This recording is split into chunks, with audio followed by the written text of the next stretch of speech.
Michael Gove has said the British people could have their say on a Brexit deal with the EU via a general election. Writing in the Daily Telegraph, Mr. Gove said, "The British people will be in control. If the British people dislike the agreement that we have negotiated with the EU, the agreement will allow a future government to diverge." The Environment Secretary and a leading Brexiteer reiterated the UK's position on the negotiations that nothing is agreed until everything is agreed at the end of the process. By the time of the next election, EU law and any new treaty with the EU will cease to have primacy or direct effect in UK law, said Mr. Gove, which means the UK could change or reject its agreements with Brussels. After a transition period, the UK would have freedom to diverge from EU law on the single market and customs union, but the latest a general election could occur would be June 2022, which would be 3 years after the UK's exit from the European Union. Liberal Democrat leader Sir Vince Cable said Mr. Gove was simply trying to deny the electorate the chance for a meaningful say on the terms of withdrawal, which can only happen before the UK leaves. Sir Vince said, "Michael Gove is trying to do the opposite of what he says. He wants to strip the British people of control of this process."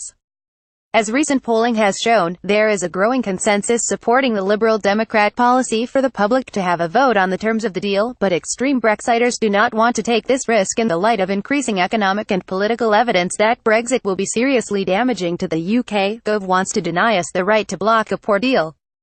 If, by the time of a 2022 general election, the government has negotiated and implemented a bad deal, we would not have the option of returning to the EU on the terms we currently enjoy with our closest, biggest and most important trading partner. The only way to give people control is for a vote on the terms of the deal, with the option of an exit from Brexit. On Friday, the Prime Minister flew to Brussels to announce the EU and the UK had reached an agreement on Phase 1 of the negotiations and will now progress to talks on trade.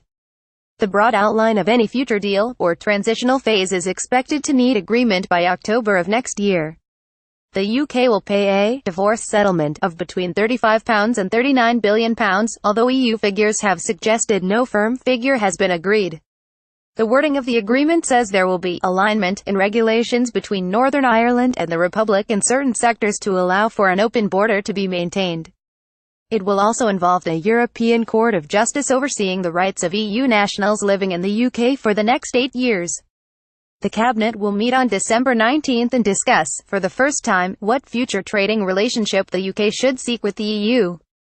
Former UKIP leader Nigel Farage said certain Brexiteers would not be happy with the arrangements. He told the BBC, "I think that within the next 48 hours, you will hear a lot more conservative voices saying, actually, they are not happy with what's happened today."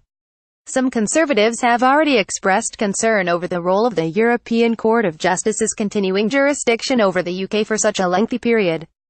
Leave campaigner Andrea Leadsom, leader of the Commons, said the overall deal was a significant achievement for the Prime Minister. "People on all sides of the argument are now seeing that she is determined and is succeeding in making a success of leaving the EU," she said. Justice Minister Dominic Raab also said the details on how to deal with the issue of the Irish border had still to be worked out in. He told BBC Two's Newsnight, "You can call it strategic ambiguity, you can call it constructive ambiguity. What I am admitting to you, very openly and honestly, is that we have agreed principles, but that the details still need to be ironed out on this very bespoke set of issues around Northern Ireland which can't be dealt with properly and responsibly outside of the context of the broader negotiation on customs and trade and all of those other things we have said all along." More about Brexit. Michael Gove reuse content.